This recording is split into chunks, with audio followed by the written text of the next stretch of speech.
Faça um bom dia, segunda-feira. Vem chegando todos vocês para o nosso devocional de hoje. Sejam todos muito bem-vindos. Bom dia.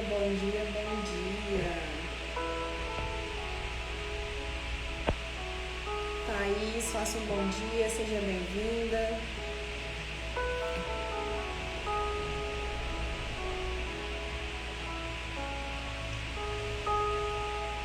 Bom dia. Bom dia para quem está chegando aqui pela primeira vez. Elias, faça um bom dia, seja bem-vindo. Para quem está chegando aqui pela primeira vez, esse aqui é um ambiente preparado para a gente poder fazer o nosso devocional, criar o nosso relacionamento com Deus todos os dias, para que você possa crescer em espiritualidade. Nós estamos lendo o Novo Testamento, estamos em Mateus, já estamos no capítulo 26. Hoje a gente vai falar sobre ceia. Ceia é um ato profético. Ceia é onde você reconhece Jesus. Ceia é onde a gente vai falar sobre o sangue de Jesus Cristo na cruz. Então hoje o tema ele é muito importante. Ele é muito importante para você saber o que é a ceia, quem pode tomar a ceia, o que a ceia significa. Então fique aqui para que vocês possam entender mais sobre a ceia do Senhor, capítulo 26, Mateus. Rodem, faça um bom dia, seja bem-vindo. Capítulo 26, já vai pegando a sua Bíblia, já vai pegando o seu café, já vai trazendo a sua fé, porque sem fé é impossível agradar a Deus. Sejam todos muito bem-vindos. Pega papel, caneta na mão para vocês anotarem as mensagens de hoje. Curta, já compartilha essa live. Já convida 3, 7 pessoas para estar aqui, para saber mais sobre ceia, a ceia do Senhor. Nós vamos falar sobre Páscoa também. Então sejam todos muito bem-vindos. Antes da gente começar, se você puder fechar os seus olhos no seu lugar, feche. Se não puder, não tem problema, só se conecte aqui para a gente poder fazer a nossa oração e pedir o auxílio do nosso amigo Espírito Santo. Então, se você puder fechar os seus olhos, feche. Se não puder, não tem problema, só se conecte aqui. Querido Deus e Pai, nós te agradecemos por tudo, Senhor. Te agradecemos pela vida, te agradecemos pelo ar que respiramos, te agradecemos pela graça e pela misericórdia que nos alcança todos os dias. Santo és tu, Jesus, digno de todo louvor, de toda adoração. Querido Deus e Pai, obrigado por ter nos dado o teu Filho unigênito para que todo que nele crê não pereça, mas tenha a vida eterna. Obrigado por ter nos entregado o seu Filho, porque através dele hoje nós temos acesso ao Pai. Hoje nós temos perdão de pecados através do teu sangue, Senhor. Obrigado por amar o mundo de tal maneira de ter entregado o seu Filho por amor a nós. Querido amigo Jesus Cristo, obrigado por ter entregado a sua vida por amor a muitos, a resgate a muitos. Obrigado por ter entregado a sua vida por perdão de pecados. Obrigado pelo sangue derramado, Pai. Por amor a nós, o Senhor nos abriu o caminho para ter acesso ao Pai. Querido amigo Espírito Santo, que não seja eu, mas sim o Senhor ministrando aqui neste lugar. Que não seja eu, mas que o Senhor possa falar através de mim. Usa o meu coração, usa a minha boca para a glória do Senhor nesse momento, Pai. Revela-nos os códigos das mensagens que estão contidas aqui, Senhor. Eu te agradeço por tudo, em nome de Jesus. E todo mundo diz amém. Adassa, faça um bom dia, seja bem-vinda. Então, gente, Mateus, capítulo 26, a ceia do Senhor. O tema de hoje ele é forte, o tema de hoje ele é muito necessário para as pessoas entenderem o que é a ceia do Senhor, comunhão, corpo de Cristo, sangue de Cristo, quem pode ceiar, quem pode fazer a comunhão, o que significa a ceia. Então, curta e compartilha essa live, compartilha com 7 pessoas, para as pessoas possam tomar conhecimento do nosso devocional de hoje.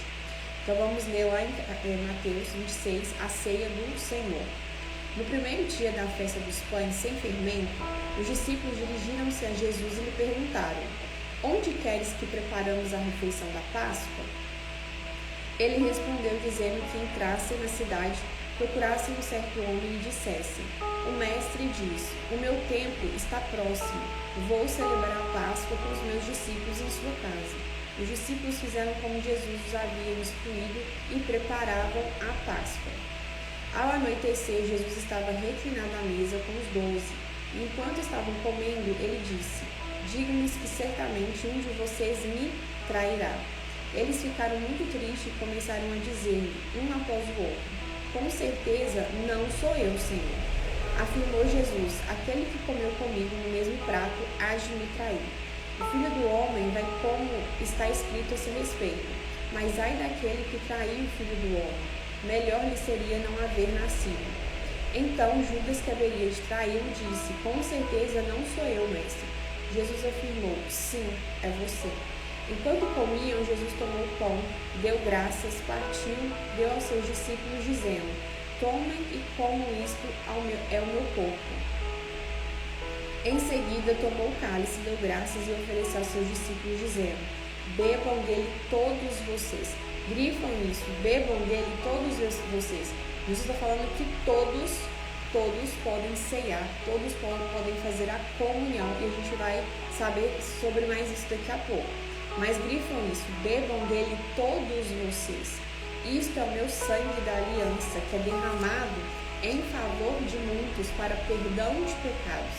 Eu lhes digo que agora em diante não beberei deste fruto da videira, até aquele dia que beberei o vinho novo com vocês no reino de meu Pai. Depois de terem cantado o hino, saíram para o Monte das Oliveiras. Esse aqui é o subtítulo que a gente vai ficar. O que acontece? O que é Páscoa? Antes da gente iniciar, Páscoa significa passagem. Lá no Antigo Testamento, Moisés, que libertou aquele povo, os israelitas, da escravidão do Egito, chegou um momento onde que Deus, na hora que ia libertar o povo, eles reuniram nas suas casas e Deus falou o seguinte: matem um cordeiro ou um cabrito, pega o sangue, passa na sua porta, porque vai ser a marca, porque a morte vai passar. E aonde tiver a marca do sangue, ela vai pular, ela vai passar essa casa, porque vai estar protegida pelo sangue. Então, na época de Moisés, a casa que tinha a marca do sangue seria protegida. Hoje, o sangue que nos protege, o sangue que nos reveste, o cordeiro que foi entregue na cruz, que entregou o seu sangue, é Jesus Cristo. Então, hoje nós somos lavados, nós somos protegidos, nós somos revestidos pelo sangue do cordeiro, que é Jesus. Então, a gente vai entender um pouquinho lá no Antigo Testamento, para vocês entenderem agora no Novo Testamento. Então, Páscoa significa passagem.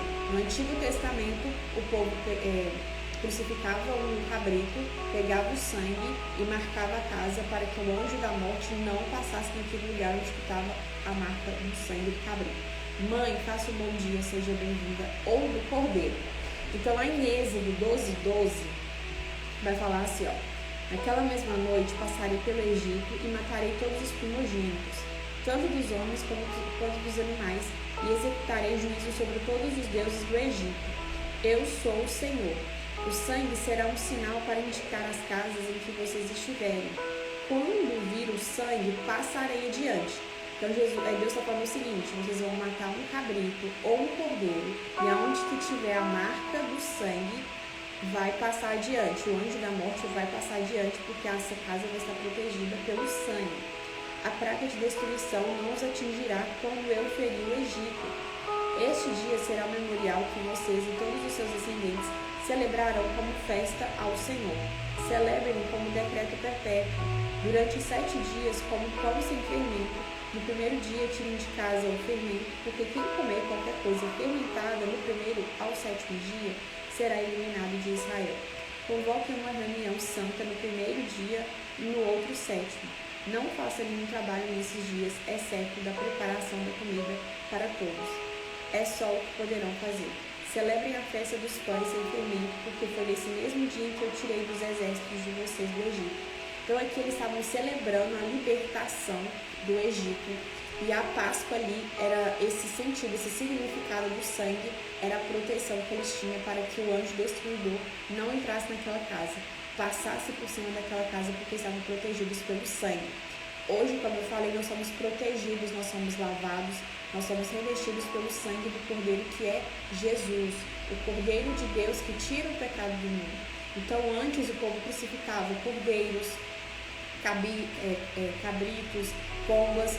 Hoje, o sacrifício foi Jesus, o crucificado foi o Cordeiro de Deus, que é Jesus. Então, hoje, não mais para a gente ter perdão dos nossos pecados, nós precisamos matar cordeiro, crucificar pomba, porque hoje quem foi crucificado por perdão de pecados, para nos redimir, foi o próprio Jesus Cristo, Filho de Deus, o nosso Senhor e Salvador. Então hoje nós somos protegidos pelo sangue do Cordeiro. E a Páscoa hoje nós comemoramos o quê? A ressurreição de Cristo. Então antes, lá no Antigo Testamento, a Páscoa ela é comemorada para a libertação dos israelitas da escravidão do Egito. Eles estavam comemorando a libertação. Hoje a Páscoa a gente comemora o quê? A ressurreição de Cristo. Tá fazendo sentido? Coloque para mim nos comentários. Deus te ilumine e te abençoe também, mãe. Agora a gente vai falar sobre a traição de Judas com relação a Jesus, como eu li aqui. Jesus, no momento que estava falando sobre a ceia, no momento que ele estava dividindo o pão, no momento que ele estava falando sobre a Páscoa, que era chegado o tempo dele poder ir, ele falou que alguém irá traí-lo. E ele já sabia que seria quem? Judas. Jesus não mudou com nenhum de seus discípulos. Por mais que Jesus sabia que Judas iria traí-lo, Jesus pegou o pão, deu para Judas e Judas comeu. E mesmo assim Judas o traiu. Trocou a presença de Deus por 30 moedas. Mas Jesus não mudou com ninguém, porque o que acontece com o outro negativamente, sentimentos, emoções, não tem nada a ver com a outra pessoa, tem a ver com o que a pessoa carrega dentro de si. No caso de Judas, ele tinha o quê? Ganância. Então ali no caso, ele traiu Jesus por 30 moedas. E Jesus não mudou, porque ele também participou ali da ceia. Então, Jesus nos ensina o seguinte: ele foi traído, ele foi rejeitado, ele foi abandonado, porque os seus discípulos o abandonaram na hora da crucificação. Jesus, por mais que ele foi abandonado, rejeitado, ele foi traído, ele não mudou com nenhum dos seus discípulos. Ele não mudou a forma com que ele tratava as pessoas, ele não mudou o seu jeito de ser por causa desses sentimentos com relação aos outros. Jesus continuou sendo Jesus. E um ensino poderoso para a gente é o seguinte: por mais que os outros te abandonem, por mais que os outros te traem, por mais que os outros te rejeitem, não mude o seu comportamento, a forma que você é com os outros por causa dos sentimentos dos outros. Continue sendo você, na sua essência. Fez sentido? Coloque para mim nos comentários. Então Jesus nos ensina a lidar com sentimentos negativos de outras pessoas. Traição, rejeição, abandono. Tudo isso a gente consegue lidar, pois se Jesus, 100% homem, 100% Deus, conseguiu lidar com tudo isso, é possível que a gente também consiga lidar, independente das situações que a gente passa. Nós vamos falar agora sobre Jesus se entregou na cruz para perdão de pecados. Então Jesus, ele veio ao mundo, Deus enviou seu Filho unigênito para que através dele, quem cresce em Jesus, tivesse a vida eterna, tivesse perdão de pecados, tivesse acesso ao Pai. Então o sangue de Jesus ali naquela cruz era o quê? Acesso direto ao Pai sem intermédios, perdão de pecados. Então Jesus se entregou na cruz para perdão de pecados. O corpo de Cristo, que é a carne de Cristo, e o sangue de Cristo é a comunhão que a gente faz hoje. Então, quando você pega lá o pão, quando você pega lá o vinho, o suco de uva, você está ali fazendo um ato profético falando o seguinte: eu reconheço Jesus como o único, suficiente Salvador.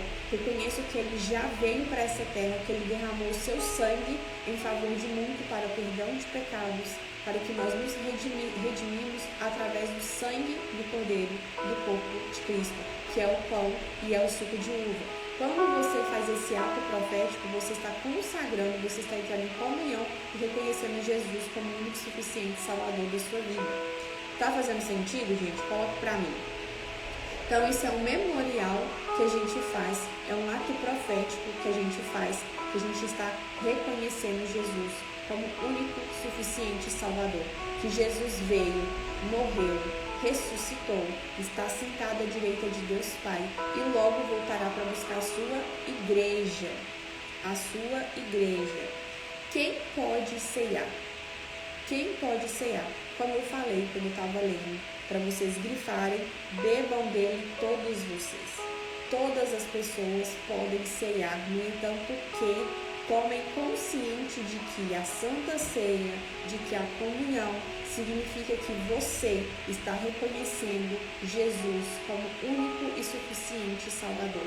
Todos vocês que reconhecem que Jesus já veio, já entregou a sua vida, derramou a sua cruz, entregou derramou seu sangue, entregou a sua carne na cruz para que nós tivéssemos perdão de pecados. Então, todos aqueles que acreditam que Jesus já veio, Jesus derramou o seu sangue, Jesus entregou a sua carne, foi crucificado, é o Filho de Deus, ele ressuscitou ao terceiro dia e logo voltará para buscar a sua igreja. Todos vocês podem fazer esse ato profético. Todos vocês podem entrar em comunhão com Deus, fazendo o ato da Santa Ceia, que é comendo o corpo de Cristo e tomando o sangue de Cristo. Isso é um memorial, é um ato profético onde é um memorial. Mas o que acontece muito? As pessoas elas têm medo de ceiar, porque eu sou pecador, eu pequei. Se a gente for pensar nisso, nunca a gente poderia tomar o sangue de Cristo e o corpo de Cristo, porque de fato nós somos pecadores. Mas o fato de Jesus ter entregado a sua vida por nós na cruz foi porque perdão de pecados. Então, antes de você ceiar, você tem aquele momento onde que você pode pedir perdão pelos seus pecados genuinamente. A partir do momento que eu reconheci o meu pecado, tomei consciência, que eu pedi perdão ali a Deus, Senhor, me perdoa pelo meu comportamento, me perdoa por eu ter brigado com meu irmão, me perdoa por isso ou por aquilo. Quando você pede perdão genuinamente, sabendo que você não vai voltar a cometer esse pecado, vocês todos estão dispostos a ceiar. Então Jesus, a partir do momento que ele derramou o seu sangue, entregou a sua carne, ali foi para quê? Perdão de pecados. As pessoas às vezes têm muito medo de ceiar porque estão em pecado, mas a partir do momento que você reconhece, pede perdão genuinamente, você pode ceiar. Fez sentido, gente? Mas precisa haver arrependimento, precisa haver essa consciência de que você está fazendo um ato profético, precisa haver essa consciência de que você está ali confessando Jesus como o único suficiente Salvador, precisa ter a consciência de que você está fazendo um ato profético, de que você acredita que Jesus ele já veio, que ele vai voltar para buscar a sua igreja, que você está fazendo isso em memória dele. Todos podem ceiar, no entanto que tenha consciência de pecados. Peça perdão pelos seus pecados genuinamente e todos podem fazer esse ato profético, ceiar e tomar do corpo e do sangue de Cristo. Fez sentido, gente? Então, todo aquele que acredita que Jesus veio, entregou a sua vida, derramou o seu sangue, entregou a sua carne e foi derramado, ele vai voltar para buscar a sua igreja. Todas essas pessoas que acreditam nisso podem ceiar, podem fazer a comunhão com Cristo Jesus, fazer esse ato profético para entrar em comunhão com o Senhor. Quando você ceia, gente, você está ali falando o seguinte: eu sou de Cristo, eu pertenço a Cristo, eu estou sendo revestida pelo sangue do Cordeiro. Você fica protegida pelo sangue do Cordeiro. Assim como lá no Antigo Testamento, quando Moisés pediu para os israelitas colocarem a marca do sangue, a Santa Ceia também é como se fosse uma marca do sangue de Jesus em você, onde que você é protegido e revestido pelo sangue do Cordeiro, pelo corpo de Cristo. Então você está dizendo o seguinte: eu pertenço a Cristo Jesus, eu pertenço ao Senhor. Por isso eu faço essa comunhão, por isso eu faço esse ato profético, por isso eu como do corpo de Cristo, representando, né, gente? O corpo ali, o pão e o suco de uva representa o corpo de Cristo e o sangue de Cristo. Por isso eu faço isso em memorial do nosso Senhor Jesus Cristo, até que ele volte para buscar a sua igreja. Então peça perdão, é somente você pedir perdão. Não precisa ficar com medo de tomar a Santa Ceia, porque é só você pedir perdão. Arrepender dos seus pecados, não voltar a pecar, arrepender genuinamente.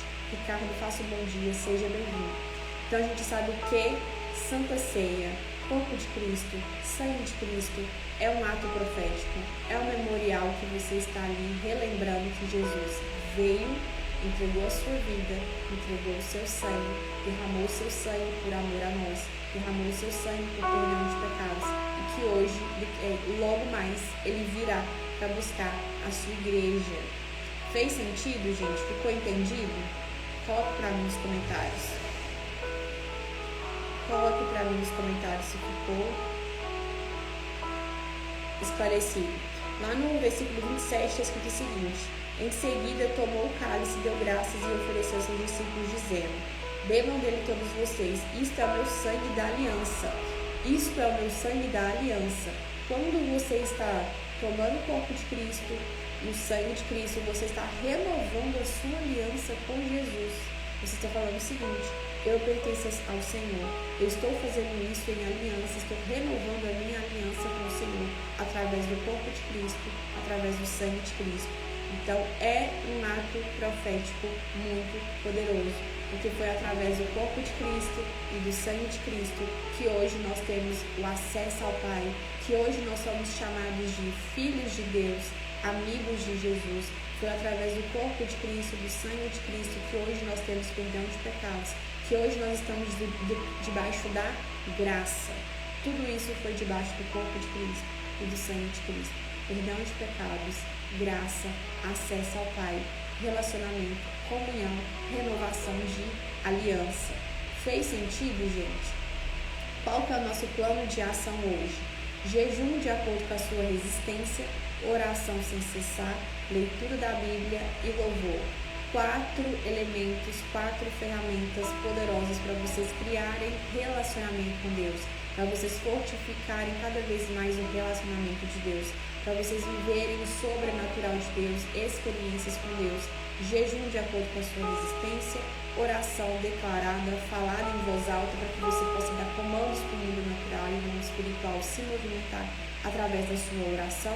Leitura da Bíblia, você edificar sua mente, alimentar o seu espírito, conhecereis a verdade vos libertará. Você cresce em relacionamento, você tem revelação do Espírito Santo para entender os mistérios de Deus através da palavra. E louvor, você cria uma atmosfera, você cria um ambiente sobrenatural para você entrar na presença de Deus e quebra cadeias. Façam o plano de ação. Toda vez que vocês puderem iniciar o devocional de vocês, estejam em jejum inicialmente, para que vocês estejam sensíveis à voz de Deus. Coloque um louvor na introdução antes de você ler a palavra, para você entrar nesse ambiente sobrenatural, ficar mais sensível, adorar a Deus e faça a sua leitura. Ore antes de ler. Peça instrução para o Espírito Santo. Peça auxílio do Espírito Santo. Sem o nosso precioso amigo Espírito Santo, a gente não consegue discernir as palavras que estão aqui escritas. Então peça o auxílio, peça a ajuda, peça a presença do Espírito Santo para que ele possa dirigir os seus olhos através das palavras escritas na Bíblia. Então faça o plano de ação. Amanhã a gente vai falar sobre Jesus prediz que Pedro o negará, ainda capítulo 26, e Jesus no Getsemane. 2 subtítulos: Jesus prediz que Pedro o negará e Jesus no Getsemane. Faça o seu devocionário individual, anote as mensagens, traga aqui amanhã, 6 e 6 da manhã, para que a gente possa estudar e fazer o nosso devocional juntos e crescer nessa mesma fé. Faça um excelente dia, Deus abençoe vocês e até amanhã, 6 e 6 da manhã.